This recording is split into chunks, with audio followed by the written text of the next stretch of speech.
عليكم ورحمة الله وبركاته. الحمد لله نحمده ونستعينه ونستغفره ونؤمن به ونتوكل عليه ونعوذ بالله من شرور أنفسنا ومن سيئات أعمالنا من يهده الله فلا مضل له ومن يضلل فلا هادي له وأشهد أن لا إله إلا الله وحده لا شريك له وأشهد أن محمدا عبده ورسوله أما بعد. கண்ணியத்திற்குரிய எல்லாம் வல்ல அல்லாஹ் ஜல்ல ஷானஹு தஆலாவின் நல்லடியார்களே, மரணத்திற்கு பின் என்ற இந்த தொடர் நிகழ்ச்சியிலே நேற்றைய தினம் இறந்தவர்கள், அவர்கள் அல்லாஹ்வுடைய பாதையில் கொல்லப்பட்டவர்கள் உயிரோடு இருக்கிறார்கள் என்றால் அதுக்கு என்ன அர்த்தம் என்பதை நபிகள் நாயகம் ஸல்லல்லாஹு அலைஹி வஸல்லம் அவர்களுடைய விளக்கத்தின் அடிப்படையிலையும் அறிவுபூர்வமான வாதங்கள் அடிப்படையிலையும் அறிந்து கொண்டோம். இது ஏன் அறியணும்னு கேட்டா, இறந்ததுக்கு பிறகு அந்த ரூஹுகள் என்னங்கிறத நம்ம சரியா புரிஞ்சுக்கிட்டோம்னு சொன்னா இந்த சமுதாயத்தில் நிலவுகிற நிறைய தவறான நம்பிக்கைகள் அடிபட்டு போயிடும். அடுத்து என்ன பண்றாங்கன்னு கேட்டா, இந்த இறந்தவர்களை அழைத்து பிரார்த்தனை செய்யக்கூடியவர்கள் அவங்களுக்கு வேற விதமான உயிர் இந்த உலகத்தில் இருக்கும் பொழுது எந்த மாதிரி உயிர் இருந்ததோ அதே மாதிரி உயிர் இருக்குதுன்னு நிரூபிப்பதற்காக வேண்டி வேற ஒரு ஆதாரத்தை கொண்டாந்து வைப்பாங்க. என்ன ஆதாரம் கேட்டா, இறந்தவர்களை ஜியாரத்து செய்யணும்னு மார்க்கத்தில் சொல்லப்பட்டிருக்கிறது. ஜியாரத் என்று சொன்னாலே உசுரோட உள்ள ஆளை போய் பார்க்கறதுக்கு பேர் தான் ஜியாரத்து. சந்திக்கிறேன்னு அர்த்தம், சந்தித்தல். ஜியாரத்னா சந்தித்தல் அர்த்தம். சந்திக்கிறது சொன்னாலேயே உயிரோட உள்ள ஆளை போய் பார்த்து தான் என்ன செஞ்சுவோம், சந்திச்சோம்னு சொல்லுவோம். அப்ப அங்க கபரை போய் ஜியாரத் பண்ணணும்னு ரசூல் ஸல்லல்லாஹு அலைஹி வஸல்லம் சொல்லி இருக்கும் பொழுது அதுல இருந்தே அவங்க உயிரோடு இருக்கிறாங்கன்னு விளங்கலையா? இது பயங்கரமான ஆதாரம். இறந்துட்டாங்க, தூங்க வச்சிருக்கிறாங்கன்னு தெளிவான ஹதீஸுகள்லாம் இருக்குது. அதையெல்லாம் கண்டுக்கிறாம இந்த மக்களுடைய அறியாமையை அப்படியே அதை உறுதிப்படுத்துற விதமாக இவங்க போலியான வாதங்களை எடுத்து வைக்கிறாங்க. இது சில அறிஞர்கள் கூட, இப்னுல் கையும் போன்ற சில அறிஞர்கள் கூட இது மாதிரியான ஒரு பெரிய ஆர்குமெண்ட் எடுத்து அதுல உயிரோட தான் இருக்கிறாங்க. இந்த வருத்தத்துல நம்மளும் உயிரோட இருக்கிறாங்க நம்புறோம். அந்த உயிர் வேற மாதிரியான உயிர். வித்தியாசம் என்னன்னு கேட்டா, நம்ம உயிர் வேற, அவங்க உயிர் வேற. இந்த உயிர் தான் எடுத்தாச்சே, வேறு விதமா உயிரோட இருக்கிறாங்கன்னு சொன்னா இல்ல இந்த மாதிரி தான் இருக்கிறாங்க, இல்லாட்டி எப்படி நம்ம போய் ஜியாரத்துன்னு சொல்ல முடியும் அப்படிங்கிற மாதிரியான ஒரு கருத்தை எல்லாம் அவங்க சொல்றாங்க. அதனால ஜியாரத் என்ற வார்த்தையிலிருந்து அவர்கள் நம்ம உயிரோட இருக்கிற மாதிரி தான் அவங்களும் உயிரோட இருக்கிறாங்கன்னு ஒரு ஆர்குமெண்ட் பண்றாங்க. ஆனா இது மொழி தெரியாதவர்கள்ட்ட வேணா இப்படி சொல்லி ஏமாத்தலாம். ஜியாரத்துங்கிற வார்த்தைக்கு உயிரோட உள்ளவர்களை பார்க்கறது தான்ங்கிற அர்த்தமே கிடையாது. மூல அகராதியில எவ்வளவு பெரிய அறிஞர்கள் சொன்னாலும் சரி, அவங்க அரபு மொழிக்கு மாற்றமாகவும் சொல்றாங்க, நபி மொழிக்கு மாற்றமாகவும் சொல்றாங்க. நபிகள் நாயகம் ஸல்லல்லாஹு அலைஹி வஸல்லம் அவர்கள் மதீனாவுல உங்களுக்கு தெரியும், குபாங்கிற ஒரு பள்ளிவாசல் இருக்கிறது. மதீனாவுல நபிகள் நாயகம் ஸல்லல்லாஹு அலைஹி வஸல்லம் அவங்க கட்டின முதல் பள்ளி அதுதான். மஸ்ஜித் நபவி கூட இரண்டாவது தான் கட்டுறாங்க.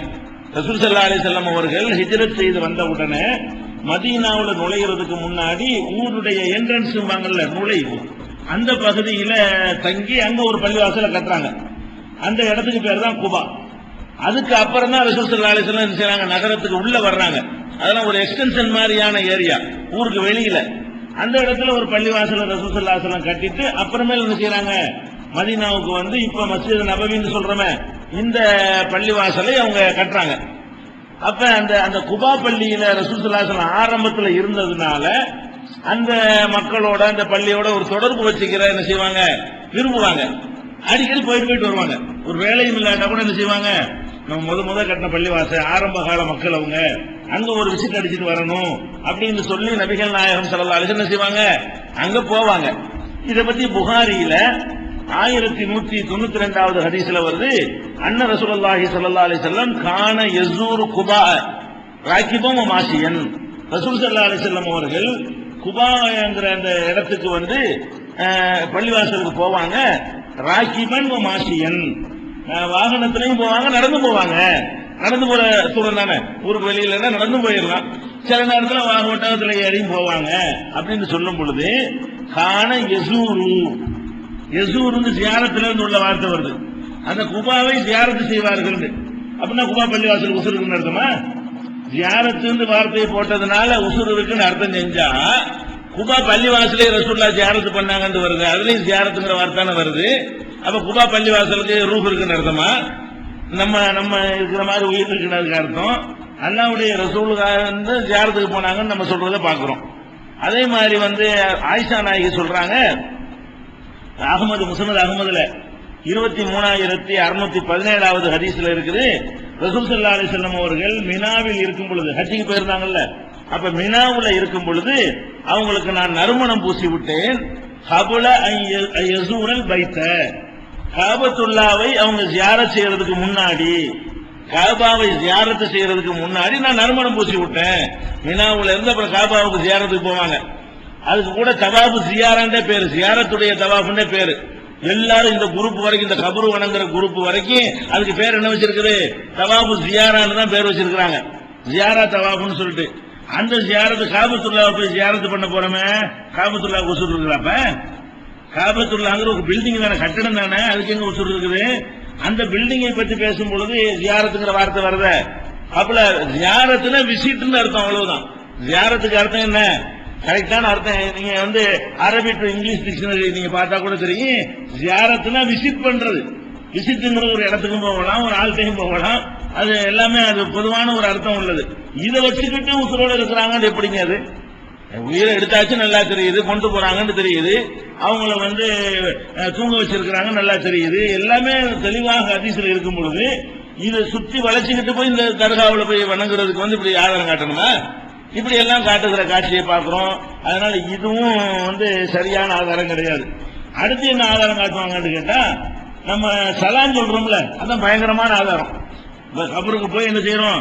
அஸ்ஸலாமு அலைக்கும் தார கௌமின் முஃமினீன், அல்லது அஸ்ஸலாமு அலைக்கும் அஹ்லத் தியாரி மினல் முஃமினீன், அப்படின்னு அஸ்ஸலாமு அலைக்கும் அஹ்லல் குபூர்னு சொல்லி பலவிதமான துஆக்களை நபிகள் நாயகம் ஸல்லல்லாஹு அலைஹி வஸல்லம் அவர்கள் நமக்கு சொல்லி தந்திருக்கிறார்கள்.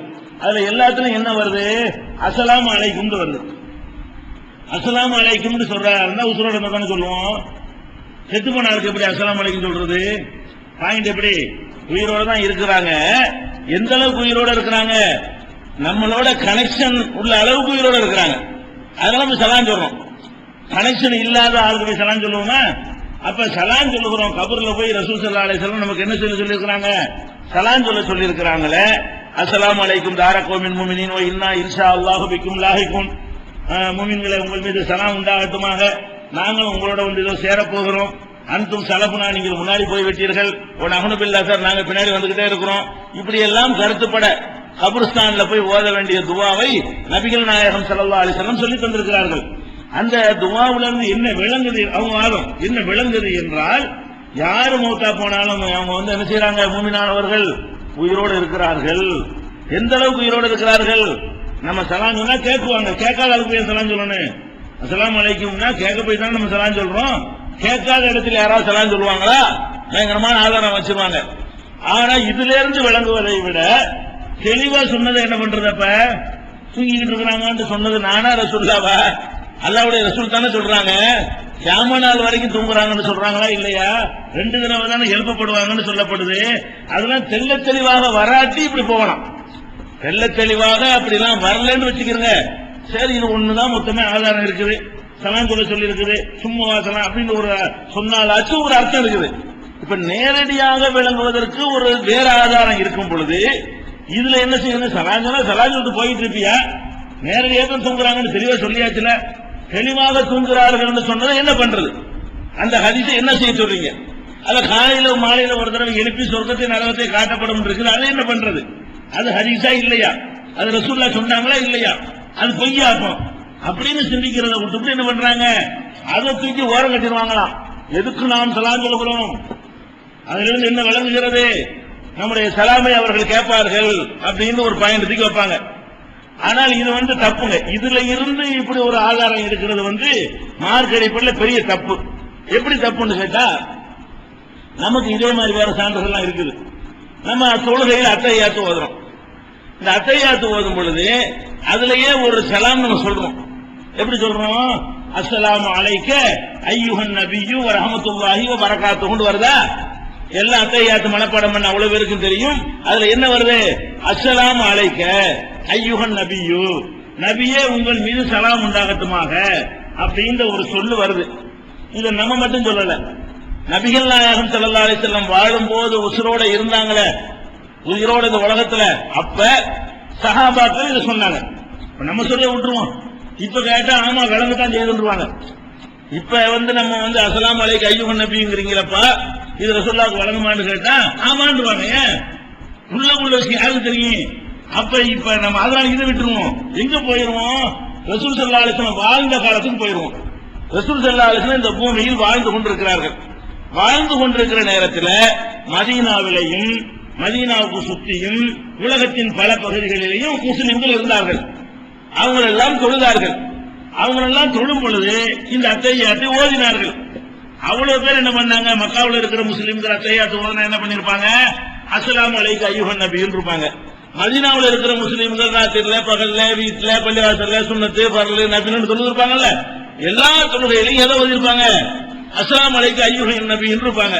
இன்னும் சொல்ல போனால் அந்த காலத்துல நீ கணக்கு பண்ணி பாத்தீங்கன்னா இந்த தடை செய்யப்பட்ட நேரம் இருக்கு பாருங்க, அந்த 3 நேரம், அதை தவிர எந்த நேரத்தை எடுத்தாலும் யாராச்சும் தொழுது தான் இருப்பாங்க. நம்ம மாதிரி ஒரு பொடுபோக்கான காலம் கிடையாது. அந்த காலத்துல நபிகளுக்கு பிறகு அதிகமாக அல்லாஹ்வை ஏதாவது தொழுது கொண்டே இருப்பார்கள். அப்ப எல்லா நேரங்களிலையும் ஒவ்வொரு செகண்ட்லயும் என்ன நடந்துகிட்டு இருக்கு? மக்காவுல மதீனாவுல அரபு நாட்டுல அங்க எங்கெல்லாம் தொழுகை நடந்துகிட்டு இருக்கு. ரசூல் ஸல்லல்லாஹு அலைஹி வஸல்லத்துக்கு மௌத்தா பண்ணதை விட்டுருவோம். அது உள்ளுக்குள்ள இருக்குன்னு நீ கேட்குதா கேட்கல நமக்கு தெரியாது. பூமிக்கு மேலதான் இருக்கிறாங்க. ரசூல் ஸல்லல்லாஹு அலைஹி வஸல்லம் ஹயாத்தோட இருக்கிறாங்கல்ல. அப்ப இந்த அஸ்ஸலாமு அலைக்கும்ங்கிறது ரசூலுல்லாஹ்வை கூப்பிட்டு அய்யுஹன் நபியும் நபியேன்னு கூப்பிடுறோம். அய்யுஹன் நபிக்கு என்ன அர்த்தம்? நபியே. அஸ்ஸலாமு அலைக்கு அய்யுஹன் நபி, நபியே உங்களுக்கு சலாம் அப்படின்னு பேரை கூப்பிட்டு நம்ம சொல்றோம். இது ரசூலுல்லாஹ்வுக்கு கேட்டிருந்தால் வெளியில இருக்கிற ரசூலுல்லாஹ்வுக்கு என்ன கடமை? சலாம் சொன்னா என்ன கடமை? ஹக்குல் முஸ்லிமி அலல் முஸ்லிமி கம்சுன். ஒரு முஸ்லிம் இன்னொரு முஸ்லிமுக்கு செய்யற கடமை 5. அதுல ஃபர்ஸ்ட் ரத்து சலாம், சலாத்துக்கு பதில் சொல்றது. அது முதல் கடமை. நாங்க ரசூல் ஸல்லல்லாஹு அலைஹி வஸல்லம் ஏற்கனவே இந்த ஹதீஸ் நம்ம சொல்லி இருக்கிறோம். இப்ப ரசூல் ஸல்லல்லாஹு அலைஹி வஸல்லம் என்ன பண்ணிருக்காங்க தெரியுமா? பள்ளிவாசல்ல உட்கார்ந்துட்டு வலைக்கும் சலாம் வலைக்கும் சலாம் வலைக்கும் சலாம் வலைக்கும் சலாம் வலைக்கும் சலாம் எங்கேயாவது சொல்லிட்டு இருப்பாங்கல்ல. எங்கேயாவது மக்காவில் ஒருத்தர் அஸ்ஸலாமு அலைக்கும் அய்யுஹன் நபி பாரு வலைக்கும் சலாம் திடீர்னு எங்கேயாவது அந்த தெருவில் ஒருத்தர் சொல்லுவார் அஸ்ஸலாமு அலைக்கும் பாரு வலைக்கும் சலாம். ரசூல் ஸல்லல்லாஹு அலைஹி வஸல்லம் மொத்த வாழ்க்கையே எதுக்கு போயிட்டு இருக்கானே? அலைக்கும் சலாம் அலைக்கும் சலாம் அலைக்கும் சலாம் அலைக்கும் சலாம். ஒண்ணுமே செய்யக்கூடாது. அவங்க சாப்பிட கூட டைம் இருக்காது. எப்ப பார்த்தாலும் என்ன பண்ணிருக்கேன்? இது கேட்டு இருப்பார்களே. ஆனால் மேலே இருக்கும்போது கேட்கிறேன், என்ன பண்ண உள்ள இருக்கு கேட்குங்கிற மேலே இருக்கும் பொழுதே கேட்காதுன்னு நினைச்சுதான் சலாம் சொன்னோம். ரசூல் ஸல்லல்லாஹு அலைஹி வஸல்லம் அவர்களை பின்பற்றி இந்த சஹாபாக்கள் ஓதுனாங்களே அஸ்ஸலாமு அலைக்கும், அதுக்காச்சும் ரசூலுல்லாஹ் பதில் சொன்னாங்களா? பதில் கொடுங்க. அத்தஹியாத்துல சொல்லிட்டு இருக்காங்கல்ல அஸ்ஸலாமு அலைக்கும் அய்யுஹன் நபிங்கிறோம். ரசூல் ஸல்லல்லாஹு அலைஹி வஸல்லம் இமாமா இருக்கிறாங்க. தொழுகையில இருந்து இதே மாதிரி மறுபடியும் சொன்னாங்களா? அவங்களும் இதே மாதிரி அத்தஹியாத்தை ஓதிட்டு இருந்தாங்களே தவிர தொழுகையில உட்கார்ந்து என்ன பண்ணு வலைக்கும் ஸலாம் வலைக்கும் ஸலாம் 100 பேர் அப்படி சொல்லிருக்கணுமா இல்லையா? எந்த தொழுகையிலாச்சும் அலைக்கும் ஸலாம் அத்தஹியாத்துல சொன்னாங்களா? பின்னாடி பின்பற்றி இருக்கிற மக்கள் பின்னாடி இருந்துட்டு அஸ்ஸலாமு கூப்பிட்டு சொல்றாங்க. அஸ்ஸலாமு அலைக்கும் அய்யுஹன் நபிங்கிறாங்க. அப்ப ரசூல் ஸல்லல்லாஹு அலைஹி வஸல்லம் இமாமா இருக்கிற ரசூலுல்லாஹ்வுக்கு என்ன கடமை? கேட்டால் கேட்காது கடமை இல்ல. இந்த சலாம் காதில் விழுந்தால் என்ன கடமை? பதில் சொல்ற கடமை வந்துருதா இல்லையா? அப்ப ரசூல் ஸல்லல்லாஹு அலைஹி வஸல்லம் அலைக்கும் ஸலாம் சொல்லியிருக்கணும். ஒரு வக்துல சொன்னாங்கன்னு காட்டுமா? ஒரு வக்து தொழுகையில ரசூல் ஸல்லல்லாஹு அலைஹி வஸல்லம் தொழுகையில் அத்தஹியாத்தில் இருந்தார்கள். திடீரென்று அலைக்கும் ஸலாம் சொன்னார்கள். என்னவென்று கேட்டோம். நீங்க அஸ்ஸலாமு அலைக்கும் அய்யுஹன் நபின்னு எனக்கு சொன்னீர்கள்ல, அதுக்கு தான் அலைக்கும் ஸலாம் சொன்னேன். ஒரு தடவை சொல்லலையே லைஃப்ல, டெய்லி சொல்லலானா ஒரே ஒரு தடவை இப்படி சொல்லலங்கும் பொழுது ஏன் இப்படி போய் சொல்றீங்க? அப்ப அஸ்ஸலாமு அலைக்கும் சொன்னா பதிலை எதிர்பார்த்து சொல்றது அர்த்தமா? அது உங்களுக்கு விளங்குதுன்னு அர்த்தமா? அஸ்ஸலாமு அலைக்கும் கூப்பிட்டு தான் சொல்றோம், விளங்கல. ரசூல் ஸல்லல்லாஹு அலைஹி வஸல்லம் இந்த பூமியில ஹயாத்தோட வாழ்ந்து கொண்டிருக்கிற நேரத்தில் எல்லாரும் தொழுகையில் அத்தனை பேர் அத்தஹியாத் ஓதினார்கள். அத்தனை பேருடைய அத்தஹியாத்திலையும் அஸ்ஸலாமு அலைக்கும் அய்யுஹன் நபி சொன்னார்கள். ஒரு அத்தஹியாத்துல உள்ள அஸ்ஸலாமு அலைக்கும் ரசூலுல்லாஹ் கேட்கவில்லை.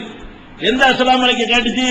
நேர அஸ்ஸலாமு அலைக்கும் யா ரசூலுல்லாஹ் சொன்னாங்களா அந்த அஸ்ஸலாமு அலைக்கும் தவிர வேற எந்த அஸ்ஸலாமு அலைக்கும் கேட்டுச்சா? கேட்கலன்னு தெரிஞ்சுக்கிட்டு தானே சொன்னோம். இப்ப சொல்றத வச்சு நீங்க பேசுனீங்களா வேற மாதிரி போன அனுப்புவாங்க. கேட்காமையா இருக்கும். கேட்காம நம்ம அஸ்ஸலாமு அலைக்கும் அய்யுஹன் நபிங்கிறோம். ஏன்னா உள்ளத்தில் நடக்குது. கேட்க ஒரு சொல்ல பதில் சொல்லுவாங்க. நமக்கு வரல, இது சொல்லிக்கிட்டா இருப்பாங்க அப்படின்றாங்க. அதுக்கு தான் நான் இதை விட்டுட்டேன். எங்க போயிட்டோம்? ரசூல் ஸல்லல்லாஹு அலைஹி வஸல்லம் பூமிக்கு மேல வாழ்ந்தாங்கல்ல, அப்ப பதில் சொல்லித்தான் இருப்பாங்கன்றபடியா காட்டி ஆகணும். மேல நடந்தா காட்டி ஆகணும். உள்ளது நடந்தா விட்டு அடிக்கிறான். அப்ப மேல நடக்கிறது செய்யணும், காட்டணுமா இல்லையா? நபிகள் நாயகம் ஸல்லல்லாஹு அலைஹி வஸல்லம் சொல்லி இருந்தா அவங்களுடைய நரமுடி இத்தனை சொல்லக்கூடிய ஒரு மார்க்கத்தில் இது மறைக்கப்பட்டிருக்குமா? ரசூல் ஸல்லல்லாஹு அலைஹி வஸல்லம் வாழ்க்கையில் நடந்த ஒன்னாவது நமக்கு விடுபட்டு இருக்குதா? நகை இப்படி இருக்கும், பல்லை இப்படி இருக்கும், கண்ணை இப்படி இருக்கும், சிரிப்பு இப்படி இருக்கும், அழுகை இப்படி இருக்கும், உயரம் இப்படி இருக்கும், முடி இப்படி இருக்கும் என்றெல்லாம் அறிவிக்கிற சஹாபாக்கள் இப்படி ரசூல் ஸல்லல்லாஹு அலைஹி வஸல்லம் அவர்கள் வாழ்க்கையில அஸ்ஸலாமு அலைக்க அய்யுஹன் நபிங்கிற ஸலாத்தை எல்லாம் கேட்டுவிட்டு அலைக்கும் ஸலாம் சொல்லி இருந்தால் அறிவிக்கப்படாமல் இருக்குமா? சொல்லி இருந்தால் அறிவிக்கப்பட்டிருக்கும். அறிவிக்கப்படல, சொல்லல. அறிவிக்கப்படலன்னா அர்த்தம் ரசூல் ஸல்லல்லாஹு அலைஹி வஸல்லம் அப்படி சொன்னது கிடையாது. அதனால இப்ப கபர்ல இந்த அஸ்ஸலாமு அலைக்கும் வச்சுக்கிட்டு கேட்கும் நீங்க சொன்னீர்களே, ஆனால் அதை விட உயர்ந்த ஒரு அஸ்ஸலாமு அலைக்கும் நான் சொல்றேன். உசுரோட பூமியில் இருக்கும்போது உள்ள அஸ்ஸலாமு அலைக்கும் நான் சொல்றேன். அது ஏன் கேட்கல? கேட்காது. விளங்களா? அப்ப அஸ்ஸலாமு அலைக்கே சொன்னதை வைத்துக் கொண்டு கேட்பார்கள் நீங்க சொல்ல இயலாது. அது எதுக்கு சொல்லப்படுது? அது ஒரு துவா. சும்மா பேருக்கு அய்யுஹன் நபி நம்ம கூப்பிட்டு கொண்டாலும் அது என்ன அர்த்தத்தை நம்ம சொல்றோம்? நபியின் மீது ஸலாம் உண்டாகட்டுமாக அப்படிங்கறத நம்ம ஒரு துவா செய்ய சொல்றோம். அவ்வளவுதான். அது உங்களுக்கு கேட்கலாம் செய்யாது. அவங்கள கூப்பிடுறோன்னே சொல்ல, இன்னும் சொல்ல போனால் சொல்லுங்க அல்லாஹ் கூறியது, அதுல போய் ரசூலுல்லாஹ் கூப்பிடலாமா? முதல்ல அது கூப்பிடுற மாதிரி அமைஞ்சா கூட நம்ம கூப்பிடுறோம்னு அர்த்தம் செய்யக்கூடாது. கூப்பிடவே இல்லை. ரசூல் ஸல்லல்லாஹு அய்யுஹன் நபியே நம்ம கூப்பிட்டா கூட நபியை கூப்பிடுறோம்னு அர்த்தம் கிடையாது. அவருக்கு அல்லாஹ் அருள் செய்வானாக என்று படற்கையாக சொல்வதற்கு பதிலாக நம்ம ஒரு முன்னிலையா சொல்றோம். உமக்கு அருள் செய்வானாக சொல்றதுக்கு அர்த்தம் என்னன்னு கேட்டா அவங்களுக்கு அருள் செய்வானாக அர்த்தம். அதாவது அவங்க என்று சொல்ற இடத்துல உங்கங்கிற வார்த்தையை யூஸ் பண்ணி போடுறோம். அவ்வளவுதான் அதுக்கு அர்த்தம் செய்யணுமே தவிர ரசூல் ஸல்லல்லாஹு அலைஹி வஸல்லம் உங்களுக்கு கேட்பாங்கன்ற அர்த்தம் இல்லைங்கிறதுக்கு ஃபர்ஸ்ட் அப்ப அஸ்ஸலாமு அலைக்கும் கபூர்ல போய் சொல்றத வச்சுக்கிட்டு கேட்கறது வழங்க முடியுமா? கேட்க மாட்டாங்கன்னு வேற ஆளும் இருக்கும்போது, கேட்க மாட்டாங்க தூங்குறாங்கன்னு வேற ஆளும் தெளிவா இருக்கும்போது நீங்க எப்படி பண்றீங்க? இது தப்புங்கிறது விளங்குது. அவ்வளவு வேணாம். நீங்க தொழுகையில முடிக்கும் போது என்ன செய்வீங்க? தொழுகை அத்தையாத்தெல்லாம் ஓதி முடிச்சு என்ன பண்ணுவீங்க? அஸ்ஸலாமு அலைக்கும் ரெண்டு பக்கம் சொல்றீங்களா? யாரு கேட்கறா? இப்ப இதுக்கு யாருக்கு அது? நீங்க மட்டும் இருக்கிறீங்க. அஸ்ஸலாமு அலைக்கும் அங்க ஒரு ஆள் உட்கார்ந்து கேட்டுட்டு இருக்காருன்னு அர்த்தம் செய்யறதா இருந்தா அப்ப செவரு கேட்குதா? இந்த பக்கம் செவத்துக்கிட்டு இருந்து ஒருத்தர் சொல்லுகிறாரு அஸ்ஸலாமு அலைக்கும் அஸ்ஸலாமு அலைக்குங்கிறாரு. ஓ, இந்த செவரும் கேட்கிறது, இந்த செவரும் கேட்கிறது எவனா விளங்குவானா? அதே அஸ்ஸலாமு அலைக்கும் தானே. கபூர்ல இருந்துகிட்டு சொல்ற அதே அஸ்ஸலாமு அலைக்குமே நீங்க தொழுகையை முடிக்கும் போது சொல்றீங்களா இல்லையா? தொழுகையில இமாமோட இருக்கும்போது சரி இமாம் அஸ்ஸலாமு அலைக்கும்ங்கிறாரு. இமாம் அஸ்ஸலாமு அலைக்கும் சொன்னா கூட நம்ம அலைக்கும் சலாம் சொல்ல பாருங்க. அத்தையாத்துல உட்கார்ந்து பின்னாடி நம்ம இருக்கிறோம். இமாம் அஸ்ஸலாமு அலைக்கும்ங்கிறாரு. நீங்க என்ன பண்றீங்க? வலைக்கும் அஸ்ஸலாம் யாராவது சலாம் கொடுத்தீங்களா? அவர் அஸ்ஸலாமு அலைக்கும், நீங்க அஸ்ஸலாமு அலைக்குறீங்க. அப்ப என்ன அர்த்தம்? அவர் கேட்கறதுக்காக நம்ம சொல்லவே இல்லை. அவருக்கு பதில் சொல்வதற்காக சலாம்னா பதில் சொல்லணும்லங்க. அப்ப இமாம் சொன்ன சலாத்துக்கு யார் பதில் சொன்னீங்க? அஸ்ஸலாமு அலைக்குமுக்கு எப்படி பதில் சொல்லணும்? மார்க்கத்துல அலைக்கும் சலாம் தானே சொல்லணும். முந்தி போட்டு மாற்றி சொல்லணும். அஸ்ஸலாமு முந்தி போட்டு அவங்க சொன்னாங்கன்னா நம்ம அலைக்கும் என்ன செய்யணும்? முந்தி போட்டு சொல்லணும். இது நபி வழி. அப்ப நபி வழின்னு வச்சுக்கிட்டீங்கன்னு சொன்னா அப்ப இமாம் வந்து நமக்கு சலாம் சொல்றாரு. ஃபர்ஸ்ட் அஸ்ஸலாமு அலைக்கும் திரும்பி சொல்றாரு. அப்ப சலாம் நம்ம என்ன செய்யணும்? அலைக்கும் சலாம் தானே. யாராவது சொன்னீங்க அலைக்கும் சலாம்? எந்த சஹாபியா சொன்னாங்களா? சொல்ல சொன்னாங்களா ரசூல் ஸல்லல்லாஹு அலைஹி வஸல்லம்? இப்ப இவங்களாவது அப்படித்தான் சொல்லணும்னு ஃபத்வா கொடுப்பாங்களா? இல்ல. அப்ப சலாம் சொன்னா நீங்க சலாம் தான் ஒரே அர்த்தம் தான் இருக்கா? அது அந்த நேரத்தில் ஒருத்தர் சந்திக்கும் போது சொல்ற சலாத்துக்கு தான் நீங்க சொல்ற அர்த்தம், கேட்குதுங்கிற அர்த்தம். சரி, மற்ற தொழுகை தனியா நீங்க தொழுகிறீங்க. அப்ப யாருக்கு நீங்க சலாம் சொல்றீங்க? தனியா நீங்க மட்டும் வீட்டுல இருக்கிறீங்க. அப்போ அஸ்ஸலாமு அலைக்கும் அஸ்ஸலாமு அலைக்கும்ங்கறீங்க. என்ன அஸ்ஸலாமு அலைக்கும்? அது முடிக்கிறதுக்கு ஒரு அடையாளம், அவ்வளவுதான். ரசூல் ஸல்லல்லாஹு அலைஹி வஸல்லம் சொன்னாங்க தொழுகையை ஆரம்பிக்கிறது தஹ்லீலுஹா தஹ்ரீமுஹா தக்பீர் வ தஹ்லீலுஹா தஸ்லீம். தொழுகையை ஆரம்பிக்கிறது அல்லாஹ் அக்பர் நீங்கள் ஆரம்பிக்க வேண்டும், முடிக்கிறது அஸ்ஸலாமு அலைக்கும் சொல்லிட்டு முடிக்க வேண்டும். உங்கள் மீது சலாம் உண்டாகட்டும் அர்த்தம் இருக்குது. அதுக்காக நாங்க அதை சொல்லல. முடிக்கிறது ஒரு அடையாளம். அல்லாஹ் பெரியவன் சொல்லி முடி, அல்லாஹ் பெரியவன் ஆரம்பி, அஸ்ஸலாமு அலைக்கும் முடி. இதுக்கு ஒரு அடையாளம் தான் எது? தொழுகை அஸ்ஸலாமு அலைக்கும் சொல்லிட்டாருன்னு சொன்னா அவர் தொழுகை முடித்து விட்டார்னு அர்த்தம். சரியா? அல்லாஹ் அக்பர் சொல்லிட்டாருன்னு சொன்னா தொழுகையில நுழைஞ்சிட்டாருன்னு அர்த்தம். இதுதான் அதுக்கு அர்த்தமே தவிர அஸ்ஸலாமு அலைக்குமுக்கு என்ன அர்த்தமோ அந்த அர்த்தம் கிடையாது. அந்த அர்த்தத்துல நம்ம அதை சொல்லல. யாருக்கும் ரிப்ளை எதிர்பார்த்து நம்ம சொல்லல. யாரும் நமக்கு பதில் சொல்ல போறாங்கன்னு நம்ம சொல்லவே இல்லை. நம்மளா நினைச்சுக்கிறோம் அஸ்ஸலாமு அலைக்கும் சொல்லிட்டு தொழுகையை முடிக்கிறோமா இல்லையா? அப்ப அதுக்கு என்ன அர்த்தம்? இதெல்லாம் சிந்திச்சு பார்த்தோம்னு சொன்னா அப்ப அஸ்ஸலாமு அலைக்குமை வைத்துக் கொண்டெல்லாம் என்ன பண்ணக்கூடாது? உசுரோட நம்ம கேட்கிறாங்கன்னு வழங்கக்கூடாது. இந்த கேட்காத இடத்துல பண்றோமே தனியான தொழுமை நம்ம செய்யறோமா இல்லையா? அதனால அந்த அஸ்ஸலாமு அலைக்கும் தான் உங்கள்கிட்ட பயங்கரமான ஆதாரம். எதுக்கு? நம்ம இறந்தவர்களை கூப்பிட்டோம்னு சொன்னா அவங்களுக்கு விளங்குது, நம்ம சொல்றது புரியுதுங்கிறதுக்கு பெரிய ஆதாரம் என்ன? அஸ்ஸலாமு அலைக்கும் தான். அதோட என்ன செய்வாங்க? லா அஹ்லல் குபூர்னு வருதான். யாண்டா கூப்பிடுறதுக்குள்ள வார்த்தை. யா அல்லாங்கிறோம்ல, அல்லாவே அந்த நிஜ அழைப்புக்காக உள்ளதுதான் யாங்கிற வார்த்தை. அல்லாவே யா ரஹ்மான் ரஹ்மானே, யா ரப்பு ரப்பே, யா இப்ராஹிம் இப்ராஹிமே, யா இஸ்மாயில் இஸ்மாயில, இந்த கூப்பிடுறதுக்கு போடுறோம்ல அந்த ஏகாரம் தான் யா. தமிழ்ல ஏண்டு நீட்டுவோம், யாண்டு நீட்டுவான்.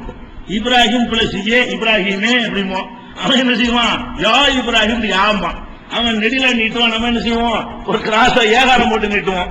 அவன் ஆகாரம் போட்டு நீட்டுவான். அவ்வளவுதான். ஆகாரம் தான் யாங்கிறது ஆகாரம் தானே. யானாவோட ஆவண்ணா சேர்த்தா என்ன செய்யும், ஆவண்ணா சேர்றதுனால யாண்டு நீட்டுறாங்க. இப்ப யாண்டு வந்திருக்கிற வச்சு என்ன செய்யறாங்க, நாங்க யாண்டு சொல்லி யாருங்க கூப்பிடுவோம். அடுத்த பாயிண்ட், உசுரோட இருக்கிற ஆளை போயிட்டு என்ன செய்வோம், அவரை நம்ம கூப்பிடுவோம். அவர் விளங்குவார் நம்ம கூப்பிடுவோம். யா மைக்கேன்னு கூப்பிடுவோமா? ஓகே, பாயிண்ட் எப்படி, டேபிள் காயே பலவான் நீண்டு யாராவது கூப்பிடுவோமா? அப்ப நம்ம கபராளிகளே அந்த கூப்பிட சொல்றாங்களே, அதுக்கு என்ன அர்த்தம், நாம சொல்ற விளங்குது என்ற அர்த்தம் அப்படிங்கிறாங்க. அதுக்கு அந்த அஸ்ஸலாம்ல ஏன் பதில் இருக்குது. அஸ்ஸலாமு அலைக்கும் கூப்பிடுறோம். ஐயுகன் நபி முறைமை ஐயுகாந்து எந்த இடத்துல வருது, அதெல்லாம் யாருங்கிறது மறைக்கப்பட்டிருக்கிறது, மறைஞ்சு நிற்கிறது. தனியா ஐயுகாங்கிறது நிற்காது. யா ஐயுகன் நபின்னு தான் அர்த்தம். யா ஐயுகல் நபி நாமனும் யா ஐயுகர் ரசூல் வருது. ஐயுகான்னு ஒரு இடத்துல இருக்குமே, ஆனால் அந்த இடத்துல என்ன இருக்குன்னு அர்த்தம், கிராமர் பிரகாரம் யாங்கிறது மறைஞ்சு நிற்கிறது அர்த்தம். யாவை வெளிப்படையாகவும் சொல்லலாம், வெளிப்படையா சொல்லாம மறைச்சின்னு சொல்லலாம். அதுவும் கூப்பிடுறது அர்த்தம். நபின்னு அத்தையாத்திர கூப்பிட்டாங்க, யா ஐயுகன் நபின்னு தான் நம்ம கூப்பிடுறோம். அப்ப விளங்குறாங்க கூப்பிட்டோம், அத்தையாத்திர உட்காந்து விளங்குனாங்களான்னு அதுக்கும் அதுல பதில் இருக்குது. அது போக நம்ம எவ்வளவோ விஷயத்தை கூப்பிடத்தான் செய்யறோம். உலகத்துல விளங்காத விஷயத்தை நம்ம கூப்பிடுறோம். நாவரணிவா கூட கூப்பிடுறாரு. எப்படி கூப்பிடுறாரு, சென்ட்ரல் காற்று கொஞ்சம் நில்லுங்கிறாரு. சென்ட்ரல் காற்று கூப்பிடுறாரு. அப்ப இது வாட்டுக்கலாம், சென்ட்ரல் காற்றுன்னு கூப்பிடுறாரு, அப்ப சென்ட்ரல் காட்டுக்கு உசுர் இருக்குது இப்படி யாராவது சொல்லலாமா? நம்ம சொல்வது சென்ட்ரல் காற்றுக்கு விளங்குது. நாவரணிவா சென்ட்ரல் காற்றை கூப்பிட்டதுனால என்ன செய்யுது, அவர் கூப்பிடுறாரு நம்ம சொல்லிட்டு போறோம், நம்மளும் சேர்ந்து கூப்பிடுறோம். அவர் சொல்ற தப்பா சொல்றாரு நினைக்காம நம்ம என்ன செய்யறோம், அந்த பாட்டை ரிப்பீட் பண்ணி சென்ட்ரல் காற்றே கொஞ்சம் நின்று நம்மளும் படிக்கிறோம். அப்ப நம்மள ஒத்துக்கிட்டோம் சென்ட்ரல் காற்றே கொஞ்சம் நில்லுங்கிறத. அப்ப நம்ம அப்படி சொல்றதுனால என்ன அர்த்தம் வராது, ஓ நம்ம சென்ட்ரல் காற்று கூப்பிடுறோம், அப்ப சென்ட்ரல் காற்றுக்கு நம்ம கூப்பிடுற அழைப்பு விளங்குது. இப்படியா யாராவது விளங்குவோம்?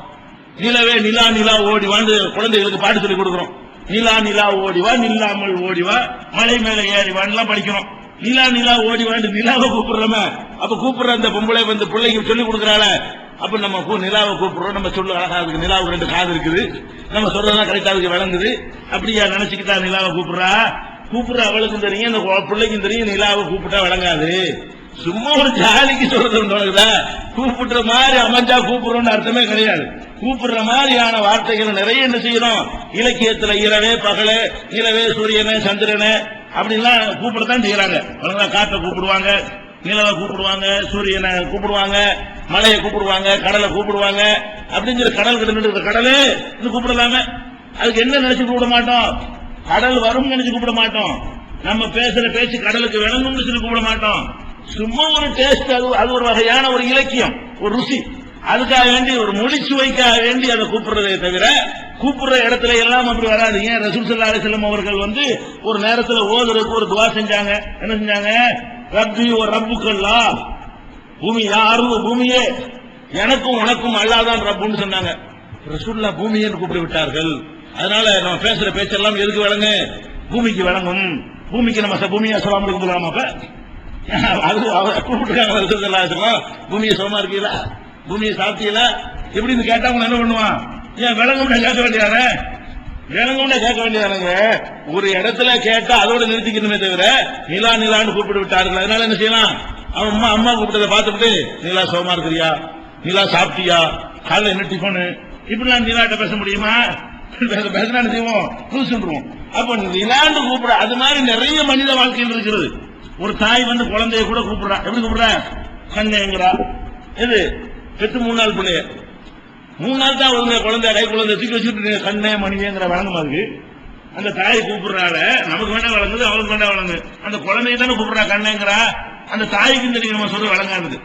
அந்த தாய்க்கும் தெரியும் என்ன செய்யல, நம்ம கூப்பிடுறது இந்த குழந்தைக்கு வழங்காது. நம்ம அன்பு எப்படி காட்டுறோம் அவ்வளவுதானே தவிர இது கண்ணேன்ற அர்த்தம் தெரியுமா, அந்த மொழியெல்லாம் கத்துட்டு வந்திருக்கிறாரு. கண்ணே மணியே முச்சன் பயங்கர இலக்கியமான வார்த்தைகள்ல கொஞ்சனால இதெல்லாம் அந்த குழந்தை 10 இருக்கும்போது உள்ள டீச்சர் வச்சு படிச்சுட்டு அதெல்லாம் தெரிஞ்சுக்கிட்டு வருது அந்த குழந்தை. காதே வழங்காது, இரண்டாவது பாஷை வழங்காது. அப்ப என்ன இதெல்லாம் ஒரு ஆதாரமாகிறேன். இதெல்லாம் மனிதன் பேச்சில உள்ளதுங்க. கூப்பிடுற மாதிரி ஒரு அமைப்புல வந்த உடனே பத்தியா கூப்பிட்டோம் வழங்குதுன்னு சொல்லிடக்கூடாது. தெளிவான வார்த்தையை வச்சு ஆதாரம் எடுங்க. இதெல்லாம் ஒரு இலக்கியமா சொன்ன வார்த்தை வச்சுட்டு எடுத்தீங்கன்னு சொன்னா அப்ப இதையெல்லாம் சொல்ற மாதிரி வந்து குழந்தைக்கு வழங்கும்னு சொல்லி ஜட்ஜ்மெண்ட் பண்ணப்ப எப்ப சொல்லுங்க, செங்கல் காற்றுக்கு வழங்கும்னு சொல்லு, நிலவுக்கு 2 காது இருக்குன்னு சொல்லு, கடலுக்கு கூட காது இருக்குன்னு சொல்லு, அதெல்லாம் சொல்லிவிட்டு என்ன செய்யுங்க, இதையும் சொன்னா ஒத்துக்குருவோம். அது மாதிரி எடுத்துட்டு போக வேண்டியதானே, தூங்குறாங்கன்னு தெளிவா இருக்குதுல்ல. அப்ப இது மாதிரியான ஆதாரங்களை எல்லாம் வந்து நம்ம என்ன செய்யக்கூடாது, தலீலாக ஆதாரமாக நம்ம சொல்லக்கூடாது. இது ஒரு மேட்டராக்கா. இது அடுத்து என்னன்னு கேட்டா, இதுக்கு மாத்தமா இன்னொன்னு வருது பாருங்க. நம்ம சொல்ற அஸ்ஸலாமு அலைக்கும் என்பது கபர்ல உள்ளவங்களுக்கு விளங்கும்னு சொல்றாங்கல்ல, அப்படி விளங்குறதா இருந்தால் யாருக்கு விளங்கணும்னா ரசூலுல்லாஹ்வுக்கு விளங்கணும். ஃபர்ஸ்ட் இடம். இந்த சாதாரண ஆட்களை விடுங்க, சாதாரண ஆட்களுக்கு விளங்குதா இல்லையாங்கிறது கண்டுபிடிக்கணும். இதுக்கு எந்த ஒரு ஆதாரம் இல்ல. சலாம் சொல்லிட்டு போயிட்டு இருக்க வேண்டியதான். இது அவர் காதல விளங்குறாரு, நமக்கு பதில் சொல்றாருங்கிறதுக்குலாம் எந்த ஒரு தலிலும் நமக்கு கிடைக்கல. ஊகம், நீங்களா சொல்ற ஊகம் வந்து மார்க்கத்தில் ஆதாரமாகாது. தெளிவான ஆதாரத்தை காட்டி தான் பேசணுமே தவிர மார்க்க விஷயத்திலாம் ஊகம் பண்ணிக்கிட்டு இருக்கிறதுக்கு நமக்கு அனுமதி கிடையாது. சரி, இப்ப ரசூல் ஸல்லல்லாஹு அலைஹி வஸல்லம் அவங்கள நம்ம இதுக்கு உதாரணமா எடுத்துக்கிறோமா இல்லையா? அவங்க என்ன சொல்றாங்கன்னு கேட்டா, நபி ஸல்லல்லாஹு அலைஹி வஸல்லம் சொல்றாங்க, அதாவது இன்னனி முஸ்னத் அஹ்மதுல 3484, நசையில 1265, இரண்டுமே ஆதாரப்பூர்வமான ஹதீஸ்கள். அதுல என்ன சொல்லப்படுது, இன்னும் பல ஏராளமான நூல்கள்ல இந்த ஹதீஸ் இடம்பெற்றிருக்கிறது. இதுல என்ன வருதுன்னு கேட்டா, இன்னலில்லாஹி மலாயிகத்தன் ஸய்யாஹீன ஃபில் அர்லி யுபல்லிகுன அன் உம்மத்தி ஸலாம். அல்லாஹ் வந்து சில வானவர்களை நியமித்திருக்கிறான். நபி ஸல்லல்லாஹு அலைஹி வஸல்லம் சொல்றாங்க, இன்னலில்லாஹி மலாயிகத்தன், அல்லாஹ்வுக்கு என்று சில வானவர்கள் உண்டு. அவங்க என்ன பண்ணுவாங்கன்னு கேட்டா, ஸய்யாஹீன ஃபில் அர்லி, பூமி முழுவதும் சுத்தி கொண்டே இருப்பார்கள். இங்க கூட இருப்பாங்க, அங்க கூட அந்த பள்ளியில கூட இருப்பாங்க, எங்க வேண்டாலும் இருப்பாங்க, வீடுகளில் கூட இருப்பாங்க. எல்லா இடத்திலையும் அவர்கள் திரிந்து கொண்டே இருக்கக்கூடிய சில வானவர்கள் இருக்கிறார்கள். அவங்களுக்கு என்ன டியூட்டி எல்லாம் கொடுத்திருக்கான்னு சொன்னா, யுபல்லிகுன மின் உம்மத்தி அஸ்ஸலாம், என் உம்மத்து சார்பாக சொல்லுகிற சலாமை எனக்கு கொண்டு வந்து சேர்ப்பார்கள். ரசூல் ஸல்லல்லாஹு அலைஹி வஸல்லம் சொல்றாங்க, நீங்க சலாம் எனக்கு சொன்னீங்கன்னு வைங்க, எனக்கெல்லாம் கேட்காது. உங்களுக்குள்ள ஒரு மலக்கு இருப்பாரு, அவருக்கு கேட்காது. அவர் போய் என்ன செய்வாரு, முகமதே இந்த மாதிரி மண்ணடியில இந்த மாதிரி இடத்துல உங்களுக்கு ஒரு இடத்துல சலாம் சொன்னாங்க, அங்க சலாம் சொன்னாங்க, இங்க சலாம் சொன்னாங்கன்னு சொல்லி இதை எடுத்துக்கிட்டு போய் சொல்றதுக்கு மலக்கு தான் சொல்றாராம். மலக்கு சொல்வார் என்பதை என்ன விளங்குது, நேர கேட்காது. அந்த உலகத்தில இருந்து இந்த உலகத்துக்கு எந்த தொடர்பு வைக்க இயலாது. இவங்க ரெண்டுக்கும் போகக்கூடிய ஆளுங்க. மலக்குகள் வந்து ஒரு மீடியேட்டர், இங்கே இருப்பாங்க அங்கே இருப்பாங்க, இங்கேயும் இருப்பாங்க, கபருக்கு உள்ளேயும் போவாங்க, வானலோகத்துக்கும் போவாங்க, எல்லாத்துக்கும் நுழைஞ்சு போகக்கூடிய ஆட்கள் யாரு, மலக்குகள். அதனால அவர்கள் இங்கே வந்து சலாத்தை கேட்பார்கள். இங்கிருந்து கபருக்கு உள்ள போய் இருந்து அங்க உள்ள செய்திகளை சொல்ல உங்களுக்கு முடியும். அங்கிருந்து வானலோகத்துக்கு திரும்ப மேல உங்களுக்கு போக முடியும். அப்ப ரசூல் ஸல்லல்லாஹு அலைஹி வஸல்லம் என்ன சொல்றாங்க, நீங்க சொல்ற சலாம் எனக்கு விளங்காது, ஆனால் வந்து சேரும். எப்படி வந்து சேரும், இந்த காற்று அலை இல்ல பேச்சு வரும் அப்படி வந்து சேருமா, அப்படிலாம் சேராது. நீங்க சொன்னது இங்கோட முடிஞ்சு போயிடும். அந்த தகவல் தான் எனக்கு வரும். எது வரும், இந்த சலாம்ங்கிற வார்த்தையெல்லாம் வராது. நம்ம ஒரு ஆள்கிட்ட சொல்லி விடுறோம். எப்படி, ஒரு ஆள் துபாயில உங்க மாமா இருக்காரு, எனக்கு ஒரு ஃப்ரெண்டு துபாய்க்கு போறேன்னு சொல்றீங்க, நான் என்ன சொல்றேன், நான் சலாம் சொன்னேன்னு சொல்லுங்க அப்படிங்கிறேன். இவர் போய் என்ன செய்வார், உங்களுக்கு சலாம் சொன்னாரு பாரு, ஏன் கஷ்டமா கேட்கும் அவருக்கு, நான் சலாம் சொன்னேங்கிற தகவல் அவருக்கு போகும். ஏன் சலாம், நான் என்னுடைய குரலாச்சும் அதை எடுத்துட்டு போயிடுவாரா, வேணா அந்த காலத்துல டேப் பண்ணி எடுத்துட்டு போயிடலாம், அதை வேணா செய்யலாம். அது கூட மலக்கு செய்ய மாட்டாங்க. மலக்கு என்ன செய்வாங்க, அந்த சலாமை உம்மத்து சார்பாக எத்தி வைப்பார்கள். யுபல்லிகுன எத்தி வைப்பார்கள். அமீன் உம்மத்தி அஸ்ஸலாம், என் உம்மத்து சார்பாக வந்து சலாமை எத்தி வைப்பார்கள்ங்கிற ஒரு ஹதீஸ் எதை காட்டுது, ரசூலுல்லாஹ்வா இருந்தா கூட நீங்கள் அந்த மஸ்ஜித் நபவியில போய் நின்று கொண்டு, அவங்க அடக்கம் செய்யப்பட்ட இடத்துல போய் நின்று கொண்டு அஸ்ஸலாமு அலைக்க யா ரசூலுல்லாஹ்னு கத்தினாலும் கேட்காது. அங்க நின்றுகிட்டு வாயை கொண்டு கபூர்ல வச்சுக்கிட்டு கத்தினாலும் அதெல்லாம் விட மாட்டான், பின்னி எடுத்துருவான். அது ஒரு விஷயம், ஒரு பேச்சுக்கு சொல்றேன். அது அப்படி வச்சுக்கிட்டு அஸ்ஸலாமு அலைக்க என்றாலும் வணங்குமா, விளங்காது. ஆனால் அது போய் சேரும். அப்படி சொன்னீர்களே, ஆனால் இது போய் சேரும். உடனே மலக்கு எடுத்துக்கிட்டு போய் இந்த பக்கத்துல நின்று ஒருத்தர் சொல்லிட்டு இருக்கிறாரு அப்படின்னு மேல வந்து சொல்றாரு, அப்படியா அப்படின்னு வேணா ரசூலுல்லாஹ்வுக்கு தெரியுமே தவிர அங்க இருந்து சொல்றாரு, இங்க இருந்து சொல்றாரு, அமெரிக்காவில் சொல்றாரு, ரஷ்யாவில இருந்து சொல்றாருன்னு சொல்லி அப்படி வேணா மெசேஜ் போய் சேருமே தவிர அது வந்து இதா போய் சேராது. ஏறக்குறைய மெசேஜ் மாதிரி. மெசேஜ் இருக்குல்ல, போன்ல பேசினா நிறைய கேட்டுருவோம், மெசேஜ்ல ஆடியோ வராது. அந்த மாதிரி என்ன செய்யுது, அப்படிதான் போகுது. அப்ப சலாம் கேட்காது, ரசூலுல்லாவுக்கு மலக்கு மூலமா தான் போய் சேருகிறது. முடிஞ்சு போச்சாக்கல. அதே நேரத்தில் ஒரு ஹதீஸ் நாளைக்கு உங்கள்ட்ட சொல்லுவாங்க, தெரிஞ்சு வச்சுக்கணும். என்ன ஹதீஸ் சொன்னா, அதாவது பைஹக்கியில இருக்கக்கூடிய ஒரு ஹதீஸ். அதாவது யார் ஒருவர் மன்சல்லா அலைய இந்த கபரி சமீத்துஹு, யார் ஒருத்தர் என் கபரு கிட்ட நின்று சலாம் சொல்கிறாரோ அதை நானே கேட்கிறேன். ஒமன்சல்லா அலைய நாயன், யார் தூரத்தில் இருந்து கொண்டு எனக்கு சலாம் சொல்லுகிறாரோ சலவா சொல்லுகிறாரோ உபிலிகுத்துஹு, அது எனக்கு எடுத்து சொல்லப்படுது. கிட்ட கேட்கிறாள் சலாம நானே கேட்டுக்கிறேன், தூரத்தில் இருந்து கேட்கிறாள் சலாம் எனக்கு சொல்லி தரப்படுது, எடுத்து காட்டப்படுதுன்னு சொல்லி ரசூல் ஸல்லல்லாஹு அலைஹி வஸல்லம் சொன்னதாக பைஹக்கியில ஒரு ஹதீஸ் இருக்கிறது. இந்த பைஹக்கியில உள்ள ஹதீஸை பற்றி சில அறிஞர்கள், இப்னு ஹஜர் போன்ற அறிஞர்கள் கூட இது ஒரு சரியான ஒரு ஹதீஸ் என்று அவங்க சொல்லி இருந்தாலும் ஒரு ஆளை கவனிக்காம அவங்க சொல்லிட்டாங்க. இந்த ஹதீஸ் இட்டு கட்டப்பட்ட பொய்யான செய்தி. எந்த அளவுக்கு பொய்யான செய்தின்னா, முகமது இப்னு மர்வான் அப்படிங்கிற ஒரு ஆள் தான் இந்த செய்தி அறிவிக்கிறார். இவரை பற்றி அறிஞர் உக்கைலிங்கிற அறிஞர், இப்னு தஹியாங்கிற அறிஞர், இப்னு ஜவுசிங்கிற அறிஞர், அதே மாதிரி தஹபிங்கிற அறிஞர், இன்னும் ஏராளமான அறிஞர்கள்லாம் சொல்றாங்க, கான கஸாபன், பெரும் பொய்யன் இவன். மற்ற ஆளுக்கெல்லாம் பலவீனமானது, தெரியாத ஆளுப்பாங்க.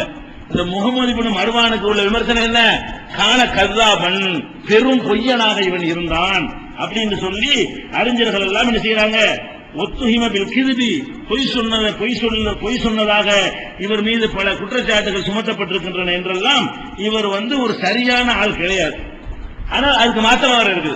ஆதாரபூர்வமான ஹதீஸ் என்ன இருக்குது, மலக்கு தான் எத்தி வைப்பாங்கிறதுக்கு தெளிவா இருக்குது. அது சரியான ஹதீஸா இருக்குது.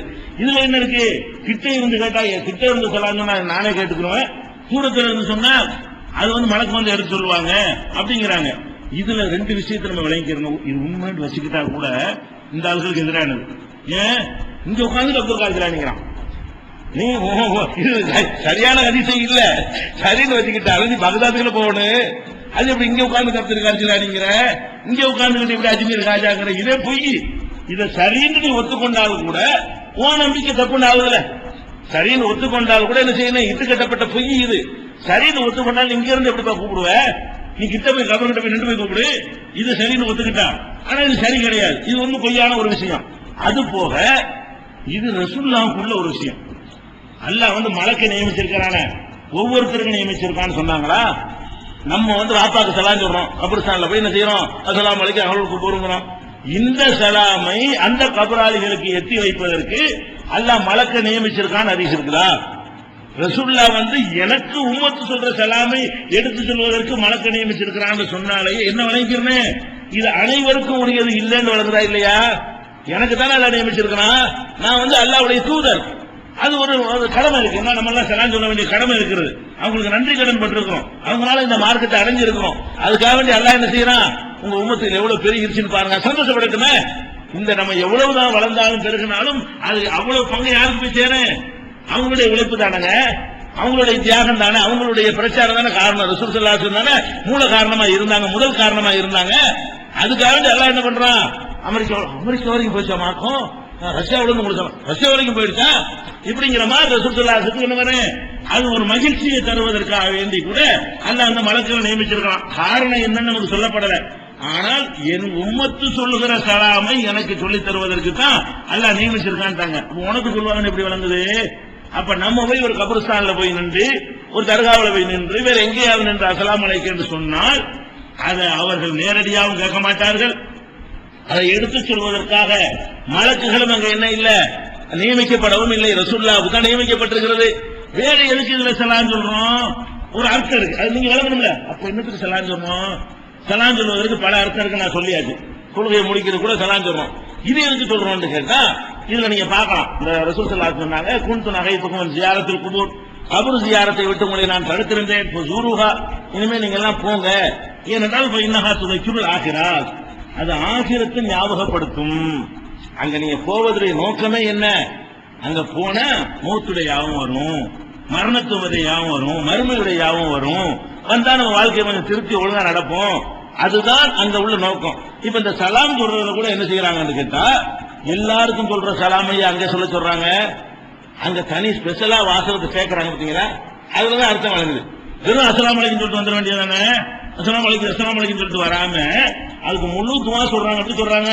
அஸ்ஸலாமு அலைக்கும் தார கௌமின் முஃமினீன், மூமின்கள் சமுதாயமே உங்கள் மீது சலாம் உண்டாகட்டுமாக. இன்னா இன்ஷா அல்லாஹு பிக்கும் லலாஹிக்கும், அல்லாஹ் நாடினால் நாங்களும் உங்கள்கிட்ட வந்து சேர்ந்து விடுவோம். இதை சொன்னோன்னு மரண பயம் நமக்கே வந்துருது. நீங்க எல்லாம் போயிட்டீங்க, கொஞ்சம் முந்திக்கிட்டீங்க, நாங்க இந்த பிந்தி வந்துகிட்டே இருக்கிறோம். வேற ஒரு ரிவாயத்தில் என்ன ஒரு அறிவிப்புல, அன்தும் சலஃபுனா, நீங்கள் முந்தி சென்று விட்டீர்கள், நகுனு பில்லா சார், நாங்க பிந்தி இதை வந்துகிட்டே இருக்கிறோம் அப்படின்ற வார்த்தையை ரசூல் ஸல்லல்லாஹு அலைஹி வஸல்லம் சொல்லி தர்றாங்க. இந்த ஜியாரத்துக்கு சொல்லி தர்ற எந்த துவாவை எடுத்து பார்த்தாலும் அதுல என்ன அடங்கி இருக்கும் என்றால், நமக்கு மரண பயத்தை உண்டாக்குகிற வகையில, மறுமை அச்சத்தை உண்டாக்குகிற வகையில் அந்த கருத்தை உள்ளடக்கித்தான் அனைத்து துவாக்களும் வந்திருக்கிறது. ஜியாரத்துக்குரிய எல்லா துவாவுலையுமே அந்த சலாம் பிரதானம் அல்ல. அந்த இடத்துக்கு நீங்க போய் ஒரு சலாம் மாதிரி ஒரு சொல்லிவிட்டு வர்றதுனால என்ன வரும், அதுக்கு பிந்தி சொல்லக்கூடிய அந்த வார்த்தை நமக்கு மரண பயத்தை ஏற்படுத்தும். அதுக்குத்தான் அந்த சலாமே தவிர அவங்க காது கொடுத்து கேட்கிறார்கள் என்பதற்காக இல்லை. நான் கேட்கிறேன், காது கொடுத்து கேட்டா பதில் சொல்ற கடமை இருக்கா இல்லையா? பதில் சொல்லணுமா இல்லையா? அதே பதில் சொல்லாம இருக்காரு. நம்ம கேட்கிற மாதிரி பதில் சொல்லணும்ல. ஒரு ஆள் கூட சலாம் சொல்றாரு, வணக்கம் சொன்ன வாய்க்குள்ள சொல்லிக்கிட்டீங்க, என்னப்பா சலாம் சொல்லணும், சொல்லிட்டேன் பதில் ஒத்துக்கிறீங்களா நீங்க? இப்ப நான் அஸ்ஸலாமு அலைக்கும் உங்களுக்கு சொல்றேன், நீங்களா நினைக்கிறீங்க வாய்க்குள்ளேயே அலைக்கும் சலாம்னு சொல்லிக்கிட்டீங்க, என்னப்பா சலாம் சொன்ன பதில் சொல்லிட்டேனே, விளங்கலையா எனக்குள்ள சொல்லிக்கிட்டேன், இப்படின்னா ஒத்துக்குருவீங்களா? ஒத்துக்கிற மாட்டீங்க. அவர் நெசமா கேட்டாருன்னா நெசமா பதில் சொல்லிட்டேன், பதில் சொல்லிட்டு இப்படி வரட்டும், ஏன் சண்டை பிடிச்சிட்டு இருப்பானே, நாங்களும் ஒத்துக்கிறோம். அஸ்ஸலாமு அலைக்கும் சொல்லி கபர்ல இருந்து வரட்டும், அலைக்கும் சலாம் வரட்டும், கேட்குங்கிற ப்ரூவ் பண்ணுவாப்பா. அஸ்ஸலாமு அலைக்குங்கிறீங்களா, அலைக்கும் சலாம் வரட்டும், ஒரு நாளாச்சு, ஒரு நாள் வரக்காடா. அப்ப இந்த 5 கடமையில ஒரு கடமை இருக்குல்ல, ஒரு முஸ்லீமுக்கு செய்யற கடமை, நாங்க மெனக்கெட்டாங்க வந்து அஸ்ஸலாமு அலைக்கும்ங்கிறோம், நீங்க வாடி சும்மா படுத்து கிடந்தா அலைக்கும் சலாம் சொல்லணுமா இல்லையா? ஒரு அவுலியா அப்படி படுத்து கிடக்கலாமா? கடமை தவறலாமா? மற்றவன் பதில் சொல்லாட்டாரு, ஒரு இறைநேசர் என்ன பண்ணக்கூடாது? அப்ப இந்த கடமை தவறிட்டா குற்றம் சுமத்துறீங்களா அவுலியாவ? அவர் கடமை தவறாரு, சலாத்து கூட பதில் சொல்லாம திமிரா படுத்து கிடக்கிறாரு, அப்படிதான் அர்த்தம் வர. அதனால சலாங்கிறது கேட்காது, கேட்டா ஒரு பதில் சொல்ற கடமை எல்லாம் இருக்கிறது. இன்னும் சலாத்துக்கு எவ்வளவு ஒழுங்குகள்லாம் இருக்குங்க. இப்படி வைங்களேன், இப்ப சலான் சொல்றது சின்ன ஆளு பெரிய ஆளுக்கு சொல்லணும்னு இருக்குது. பல ஒழுங்கு இருக்கு. உதாரணத்துக்காக நான் சொல்றேன், ஒரு பெரியவர் வந்துட்டு இருக்காரு, ஒரு இளைஞர் ஒருத்தர் எடுத்து வந்துட்டு இருக்காங்க. யார் அதை சொல்ல முந்த சொல்றாங்க? இளைஞரை முந்த சொல்றாங்க. பெரியவர் முந்தக்கூடாது, இளைஞர் தான் முந்தணும். ஏன்னா இளைஞர் தான் கொஞ்சம் மண்டக்கணம் இருக்கும். பெரியவர் நம்ம என்னத்தை நம்ம தம்பி அப்படி ஒதுங்கி போவாரு. அப்ப அவர் நமக்கு வந்து திமுறா, இளமையில ஒரு முறுக்கு இருக்கும். அந்த முறுக்கு இருக்கிறதுனால என்ன செய்யறாங்க? ரசூலுல்லாஹ் வாகனத்துல போறவன் நடந்து போறவனுக்கு செய்யணும். நடந்து ஒருத்தன் வர்றானா அவன் பலவீனமானவன், வாகனத்துல போறவன் கொஞ்சம் ஒரு மாதிரியா மிதப்புல உள்ளவன், அவனை சொல்றாங்க ரசூலுல்லாஹி ஸல்லல்லாஹு அலைஹி வஸல்லம். இப்ப என்னன்னு கேட்டா, மூத்தா போயிட்டாரு, பாப்பா கபருக்கு போறாரு. மூத்தா போயிட்டாரு, அழைக்காச்சுங்க, பாப்பா கபருஸ்தானுக்கு போறாரு. சரியா? இப்ப யார் பெரிய ஆளு, யார் சின்ன ஆளு? உள்ள அடங்கி இருக்கிறவரு சின்ன ஆளு, இவர் பெரிய ஆளு. இப்ப அவர் சொல்ல வேண்டிய சலாம சலாம், நீ சொல்ல இந்த சலாமுக்கு அர்த்தமா இருந்தா, கபருக்கு பாப்பா போறாருங்க, மூணு பார்க்க போறாரு, மூத்தா போயிட்டான், மூணு சின்ன ஆளு, பாப்பா பெரிய ஆளு. சுன்னத்து என்ன? யார் சலாம் சொல்லணும்? அங்கிருந்து வர வேண்டிய அஸ்ஸலாமு அலைக்கும் பெரிய ஆள் தானே, இவர் கபருக்கு போக வேண்டியது அப்பா அஸ்ஸலாமு அலைக்கும் சவுண்ட் வரட்டுமே. அப்ப அந்த அர்த்தம்லாம் இல்லை, இது அந்த சலாமே கிடையாது. இந்த சலாம் சொல்ற மேற்றுக்கு எனக்கு சம்பந்தமே கிடையாது. அது ஒரு அடையாளம், நம்ம மரண பயத்தை உண்டாக்குவதற்கு அடையாளம் என்பதற்கு நிறைய நீங்க இன்னும் இப்படி செஞ்சு பார்த்து நிறைய விஷயங்கள் கிடைக்கும். நான் சில உதாரணத்துக்கு தொட்டு காட்டுறேன். கண்டிப்பாக இப்படி எல்லாம் சுத்திக்கிட்டு மார்க்கத்தை அணுகக்கூடாது. தெளிவான ஆதாரங்களை வைத்து நம்ம முடிவு செய்து கொள்ள வேண்டும். தெளிவானது என்ன? தூங்குறாங்க என்பதுதான் தெளிவானது, அதை விளங்கிக் கொள்ள வேண்டும். இது ஒரு விஷயம். அடுத்து என்னன்னு கேட்டா, உள்ள விஷயத்தை பேசும் பொழுது இந்த நபிமார்கள்லாம் தொழுதாங்கல்ல, கபூர்ல தொழுது, அதே மாதிரி மூசா நபி தொழுதார்கள், அதனால உள்ளவங்க எல்லாம் தொழுவாங்க, இதெல்லாம் சொல்லுவாங்க. அப்படி தொழுவாங்கன்னு ஆதாரம் கிடையாது. நபிமார்களுக்கு தான் அந்த ஆதாரம் இருக்குது. அப்படியே இருந்துட்டு போகுது, தொழுதுட்டு போறாங்க. உனக்கு அவங்களுக்கு தொடர்பு இருக்காங்கிறதான பாயிண்ட். கபருக்குள்ள உள்ளவங்க தொழுகிறாங்கன்னு சொல்வதாக இருந்தால் அது யாருக்கு சொந்தமானது? இருக்கு, ஹதீஸ்ல என்ன இருக்குது? மூசா நபி நான் பார்த்தேன், மேராஜ் இரவுக்கு போகும்போது பார்த்தேன், அவர் கபூர்ல தொழுது கொண்டிருந்தாரு. ரசூல் ஸல்லல்லாஹு அலைஹி வஸல்லம் சொல்றாங்க. முஸ்லிம்ல 4379 பாக்குறாங்க. அதே மாதிரி பல நபிமார்களை தொழுவதாக ரசூல் ஸல்லல்லாஹு அலைஹி வஸல்லம் பார்த்திருக்கிறாங்க. அதுக்கு விளக்கத்தை ரசூல் ஸல்லல்லாஹு அலைஹி வஸல்லம் சொல்லிடுறாங்க. எப்படி சொல்றாங்க? கால ரசூலுல்லாஹி ஸல்லல்லாஹு அலைஹி வஸல்லம் அல் அன்பியாவு அஹ்யாவுன் ஃபீ குபூரிஹிம், நபிமார்கள் தங்கள் கபர்களில் உயிரோடு இருந்து யுஸல்லூன தொழுது கொண்டிருக்கிறார்கள். எல்லா முஸ்லிமும் தொழுகிறாங்கன்னா இப்படி சொல்லுவாங்களா? ரசூல் ஸல்லல்லாஹு அலைஹி வஸல்லம் இறந்து போன எல்லா முஸ்லிமும் உட்கார்ந்து தொழுதுவிட்டு அவர் தஸ்பீஹ் பண்ணிட்டு உட்கார்ந்துட்டே இருக்காரு. மற்ற முஸ்லிம்லாம் என்ன செய்யறாருங்கிறது ரசூலுல்லாஹ் தெளிவா சொல்லிட்டாங்க. தூங்கத்தான் செய்யறாரு, அவ்வளவுதான் அவருடைய நிலைமை. நபிமார்கள் தான் தூங்க மாட்டாங்க. நபிமார்கள் அந்தஸ்துக்கா அல்லாஹ் என்ன பண்றான்? அல் அன்பியாவு அஹ்யாவுன், நபிமார்கள் உயிரோடு இருக்கிறார்கள். அவங்களுடைய அடக்கஸ்தலத்துக்கு உள்ளக்க தொழுது கொண்டிருக்கிறார்கள். நபிமார்கள் இப்படி செய்கிறார்கள். ஹதீஸ் முஸ்னத் அபூ யாலாவுல 6வது வால்யூம்ல 147ஆம் பக்கத்திலையும் இன்னும் பைஹகி நூல்லையும் ஆதாரப்பூர்வமாக பதிவு செய்யப்பட்ட ஹதீஸ். இதுல எந்த ஒரு குறையுமே கிடையாது. எந்த ஒரு அறிவிப்பாளரும் விமர்சனம் செய்யப்பட்ட ஆளுக்கு கிடையாது. அப்ப இது நபிமார்களுடைய சிறப்பு தகுதி. அப்படி தொழுது கொண்டிருந்தால் கூட உங்க சலாம் கேட்காதுட்டாங்க. தொழுதுகிட்டு இருக்கிறாங்க. மற்ற நல்லடியார்கள்லாம் தூங்கிட்டு இருக்கிறாங்க. ஷஹீதுகளா இருப்பார்களே ஆனால் அவங்க பறவை வடிவத்தில் சொர்க்கத்தில் சுற்றி கொண்டிருக்கிறார்கள். நபிமார்களா இருப்பார்களே ஆனால் அவங்க கபருக்குள்ள தொழுது கொண்டிருக்கிறார்கள். 3 ரூபை நம்ம பார்த்திருக்கிறோம். பொதுவாக நல்ல மனிதர்கள், நல்ல மனிதர்கள்னா பாசானவங்க, நரகத்துக்கு போகாத நல்லடியார்கள், மகான்கள் சொல்றவங்க அதை அடங்குவாங்க. சராசரியா ஒரு நல்ல முஸ்லீம் அதில் அடங்குவான். நல்லடியாராக இருப்பார்களே ஆனால் அவங்க எல்லாம் தூங்கி கொண்டிருக்கிறார்கள். அது ஒரு ஸ்டேஜ். அது ஷஹீதுகளாக உயிர் தியாகிகளாக இருப்பார்களே ஆனால் அவங்களுக்கு கபர் கிடையாது. நேரம் அவங்க சொர்க்கத்துக்கு கொண்டு செல்லப்பட்டு பறவை வடிவத்தில் சுத்திக்கிட்டு இருக்கிறாங்கிறதுக்கு ஆதாரம் சொல்லியாச்சு. நபிமார்களாக இருப்பார்களே ஆனால் அவங்க கபருக்குள்ள இருக்கிறாங்க, தொழுது கொண்டிருக்கிறார்கள். எப்பவும் சொல்ல மாட்டாங்க, தொழுகவும் செய்கிறாங்க. இது நபிமார்கள் தொழுகிறார்கள் வாசகம் எதை காட்டுகிறது? இது அனைவருக்கும் பொதுவானது, அனைவருக்கும் உள்ளதாக ரசூல் அப்படி சொல்லியிருப்பாங்கல்ல. எல்லா மூமின்களும் தொழுவார்கள் கபருக்குள்ளே, எல்லா முஸ்லிம்களும் தொழுவார்கள்னா நபிமார்கள் அடக்கமாயிட்டு போறாங்க அதுக்குள்ள. அப்படி சொல்லாம ரசூல் ஸல்லல்லாஹு அலைஹி வஸல்லம் சொல்றாங்க, அல் அன்பியாவு அஹ்யாவுன் ஃபீ குபூரிஹிம் யுஸல்லூன், நபிமார்கள் தங்கள் கபர்களில் தொழுது கொண்டிருக்கிறார்கள் வாசகம் என்னத்தை காட்டுது? இது நபிமார்களுக்கே உள்ள சிறப்பு தகுதி. இதை நம்ம நம்புறோம், இதை நாங்க மறுக்க மாட்டோமே. நபி மூசா நபி தொழுது நம்ம மறுக்கிறோமா? நபிமார்கள் கபருக்குள்ள தொழுதாங்க. உனக்கு தொடர்பு உள்ள இயலுமாங்கிறதா டாபிக். அவங்க தொழுவாங்க, அல்லாஹ்வோட அவங்க தொடர்பு கொண்டு இருப்பாங்க. இந்த உலகத்தெல்லாம் தரிசிக்கப்பட்டு வச்சுட்டான அல்லாஹ், பெரிய திரையை, கண்ணுக்கு தெரியாத ஒரு திரையை போட்டு மறைச்சுட்டாங்கிறான. நீ போய் கான்டாக்ட் பண்ண இயலுமா? மீடியேட்டர் மூலமா மட்டும்தான் போக முடியும். வழக்குங்கிற மீடியேட்டர் ஒருத்தர் தான் இந்த செவத்துக்கு இந்த பக்கம் நிற்பாரு, அந்த பக்கம் நிற்பாரு. பாக்கி நீ அங்கிட்டு போக இயலாது, அவங்க அங்கிட்டு வர இயலாது. அதுதான் திரை, அதுதான் தடுப்பு. அந்த மாதிரி போட்டேன்னு சொல்றதை நம்ம பார்க்கிறோம். அதே மாதிரி இன்னும் சொல்ல போனால் நபிமார்களை பற்றி இது இன்னும் தெளிவாக, இது நபிமார்களுடைய சிறப்பு தான், தனி தகுதிதான் என்பதை காட்டுவதற்காக வேண்டி ரசூல் ஸல்லல்லாஹு அலைஹி வஸல்லம் நபிமார்களுடைய உடல்ங்கிறது வேற, மற்றவங்களுடைய உடல்ங்கிறது வேற என்பதை வேறுபடுத்தி காட்டுறாங்க. எப்படி காட்டுறாங்க? ஹவுஸ் பின் ஹவுஸ்ங்கிற சஹாபி அறிவிக்கிறாங்க. பாப்பா பேர் ஹவுஸ், மோகன் பேர் ஹவுஸ், அப்படிலாம் கூட பேர் வைக்கலாம். தகவலுக்காக அப்படி வைக்க கூடாதுங்கிறாங்கல்ல. அத்தா பேர் அப்துல்லா இருந்தா மோகன் பேர் அப்துல்லான்னு வைக்க கூடாது, அதெல்லாம் வச்சுக்கலாம். இந்த ஹவுஸ் பின் ஹவுஸ்ல சஹாபி ரசூலுல்லாஹ் காலத்தில் இருந்திருக்கிறார். அப்ப ரசூல் ஸல்லல்லாஹு அலைஹி வஸல்லம் சொல்றாங்க, இன்னமின் அஃதலி அய்யாமிக்கும் யௌமுல் ஜும்ஆ, உங்கள் நாட்களிலே சிறந்த நாள் வெள்ளிக்கிழமை. ஃபீஹி குலிக ஆதம் அலைஹிஸ்ஸலாம், அன்றுதான் ஆதம் அலைஹிஸ்ஸலாம் படைக்கப்பட்டார்கள். ஒஃபீஹி குபில, அன்றுதான் அவர்களுடைய மரணம் ஏற்பட்டது. ஒஃபீஹி நஃபத்து, அன்னைக்கு தான் சூர் ஊதப்படும். ஒஃபீஹி சாகத்து, அன்றைக்கு தான் எல்லாரும் வெள்ளிக்கிழமை தான் என்ன செய்வாங்க? விழித்து எழுவார்கள். அழிவும் வெள்ளிக்கிழமை தான், அழிந்த பிறகு அல்லாஹ் எழுப்புவான அதுவும் வெள்ளிக்கிழமை தான் அப்படின்னு சொல்லிவிட்டு, எனவே ஃபக்திரு அலைய மினஸ்ஸலா, வெள்ளிக்கிழமை என்று என் மீது செலவாத்து அதிகமா போகுதுங்க. வெள்ளிக்கிழமைங்கிற ஒரு நல்ல நாளா இருக்கிறது, அன்னைக்கு தான் நிறைய முக்கியமான இதெல்லாம் நிகழ்ந்திருக்கிறது. அதுதான் எல்லா ஜும்மாவை கூட நமக்கு தந்திருக்கிறான். அப்படி ஒரு நாளா இருக்கிறதுனால என் மீது செலவாத்து அதிகமா போகுதுங்க சொல்லிட்டு, இன்ன சலாத்தக்கும் மஅரூனத்துன் அலைய, நீங்கள் சொல்லுகிற சலாத்து எனக்கு எடுத்து காண்பிக்கப்படும்.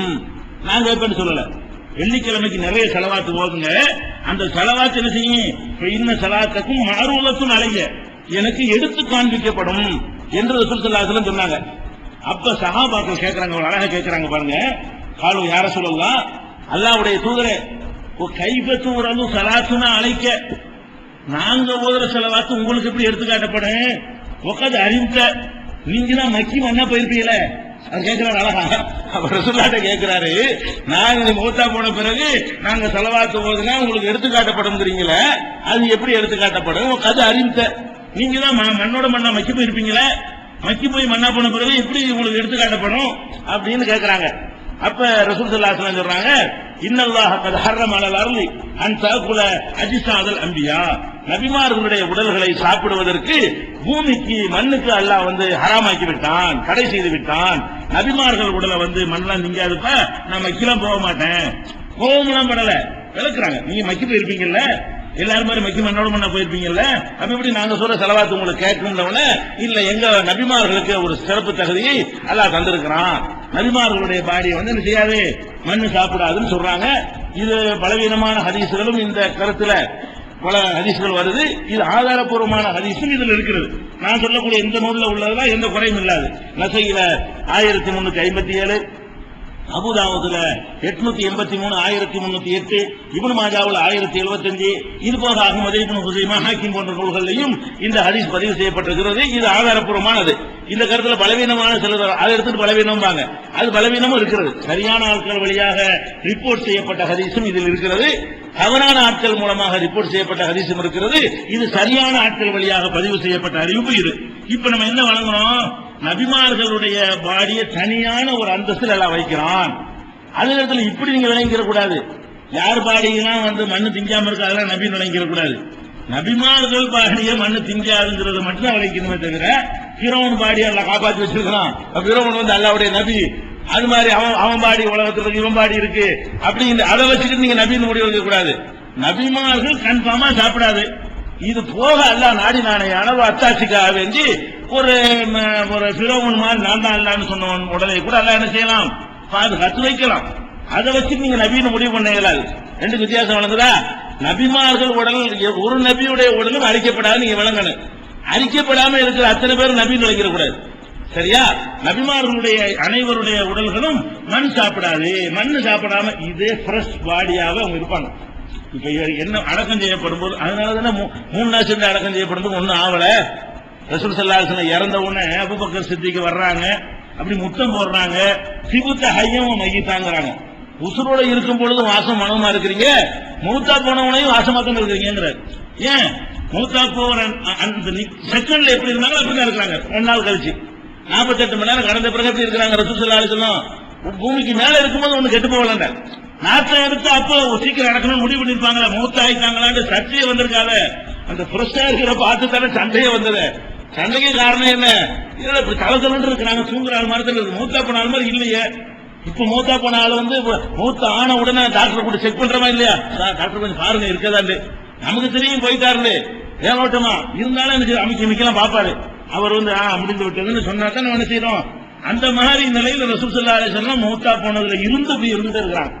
அதனால அபூபக்கர் சொல்றாங்க சிபுத்த ஹய்யமா மையித்தா, ஹயாத்தா இருக்கும் போது வாசமா இருக்கிறீங்க, மையித்தா இருக்கும் போது வாசமா இருக்கிறீங்கிறாங்க. அப்ப நபிமார்களுடைய உடலை மண்ணு சாப்பிடவே செய்யாது என்ற காரணத்தினால் இதே உடலுக்குள்ள அவங்களுக்கு அந்த உயிரை எல்லாம் கொடுப்பான். அதுக்குள்ள உட்கார்ந்து அவங்க தொழுது கொண்டிருப்பார்கள். அது அல்லாஹ்வுடைய ஒரு செட்டப்ல எப்படி வேணாலும் அவன் செஞ்சு காட்டுவான். அதுதான் இருக்கே தவிர இது அனைவருக்கும் பொதுன்னு சொல்ல முடியுமா? அனைவருக்கும் பொதுன்னு சொல்ல இயலாது. அப்ப நபிமார்களுடைய உடல்கள் எந்த மாதிரி இருக்குங்கிறதை நம்ம விளங்கிக்கிட்டோம். இது போக ஒரு தெளிவுக்காக வேண்டி இது தெளிவை நீங்க தெரிஞ்சு வச்சுக்கணும். என்ன நம்ம மரணத்திற்கு பின்ங்கிறதுல நம்ம இந்த விஷயத்துல தப்பு பண்ணோம்னு வைங்க, பர்மனன்ட் நரகத்துக்கு போயிருவோம். மரணத்துக்கு பிறகு நம்ம போய் சேர இடம் சொர்க்கமா இருக்கணும். அல்லாஹ்வுக்கு இணை கற்பிக்கிறதுக்கு இதான் காரணமா இருக்குங்க. வேற விஷயத்துல முஸ்லீம்கள் ரொம்ப தெளிவா இருக்கணும். இதை கடவுள்னு சொல்ல மாட்டோம், இதை கடவுள்னு நம்ம சொல்ல மாட்டோம், காத்த கடவுளுங்க மாட்டோம், கடலை கடவுள்னு சொல்ல மாட்டோம், மலைய கடவுள்னு சொல்ல மாட்டோம். ஆனா மனுஷன் கடவுள்னு சொல்லி போடுறோம். இறந்து போன ஆட்களை நம்ம என்ன பண்ணிடுறோம், கடவுள் நிலையில கொண்டு வச்சிட்டோம்னா கடைசியில் நம்ம நிரந்தர நரகத்தில் கொண்டு எல்லாம் தள்ளிடுவோம். அதனால அது சம்பந்தமான இன்னும் சில விவரங்களையும் பார்த்துவிட்டு காபிர்களுடைய அவங்களுடைய ரூஹ் எந்த நிலையில் இருக்கிறது, அதுக்கு என்னென்ன செய்யுது என்பதையெல்லாம் இன்ஷா அல்லாஹ் நாளைக்கு பார்க்கலாம்.